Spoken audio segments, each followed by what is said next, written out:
Okay, thank you. My name is Ron Newton with ABR Consulting, and I want to talk to you about the socio-cultural changes affecting the future of engineering as a vital function within the U.S. and of the world. As I speak to you now, the United States is in the early stages of choosing our next president. Whoever gets the job will certainly influence the nation's political, economic, and national security for future generations. Amid stock market indexes that rise and fall hundreds of points a day, a declining housing market, and unfavorable unemployment ratings, we as Americans have never been more worried about our future or the road ahead. Amongst the most agonizing questions that most American leaders have is, how are we going to maintain competitiveness in a global market? In a report about 5 years ago from the National Academy of Sciences and Engineering, we as a nation were put on notice that our current lifestyle is threatened by falling behind in science, technology, engineering, and math, or STEM. These same STEM factors have powered America's prosperity in the world for the last several decades. In a recent ceremony dedicating the first major assembly delivery for the iconic Boeing 747 airplane from a Triumph manufacturing facility in Hawthorne, California, senior company leader Steve Davis indicated that production of American-made commercial aircraft is still one of the few remaining products where the U.S. exports are higher than the imports. The Triumph Hawthorne facility has produced 747 fuselage skin panels since the 1960s, and now the newest Boeing version of this American iconic airplane is delivered to international airlines, while the airplane itself is being supported by international suppliers.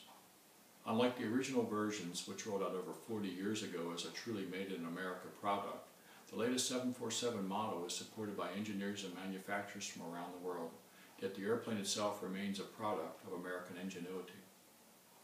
This new role of engineering support teams exemplifies the socio-cultural changes within the engineering industry today, and especially for tomorrow. From a socio-cultural standpoint, I want to now address the values, the beliefs, the demographics, and the lifestyles of population concerning the future of engineers and of American ingenuity. First, starting with values. Engineering values for the future will require due diligence in designing things exact, making them right, and making them last.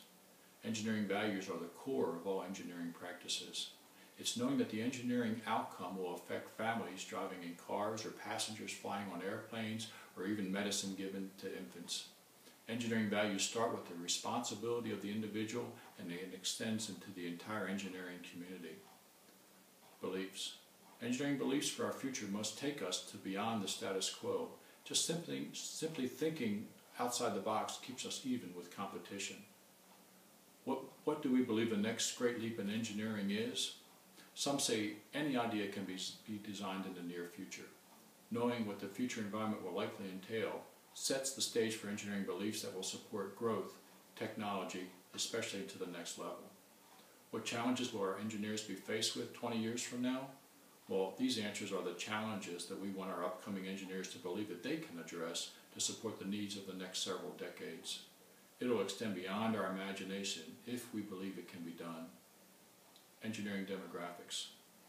The National Action Council for Minorities in Engineering believes the solution to America's competitiveness problem is to activate the hidden workforce of young men and young women who have traditionally been underrepresented in engineering careers.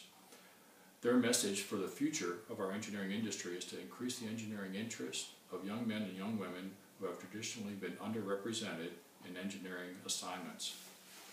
Lifestyle of population. Our lifestyle is essentially who we are. Our habits, beliefs, morals, and financial status combine to manifest how we choose to live our lives. Our lifestyles now show a growing pattern of outsourcing and offshoring pursued by American industries primarily for economic reasons. Our lifestyles allow low performance of our nation's middle schools and high school students in math and science as compared to their peers in other developed countries. Our lifestyle of population indicates a shortage of native-born engineers that has led to an increased need to import talent from other countries. Understanding the general lifestyle trends of a population can allow society to better itself. As the lifestyles of the population changes, the engineering industry needs to change. Learning about the future environmental surroundings of the engineering industry based on lifestyle changes and looking at the engineering industry in a broader context provides an emphasis that can be placed on influencing these same lifestyles going forward. Okay, thank you very much.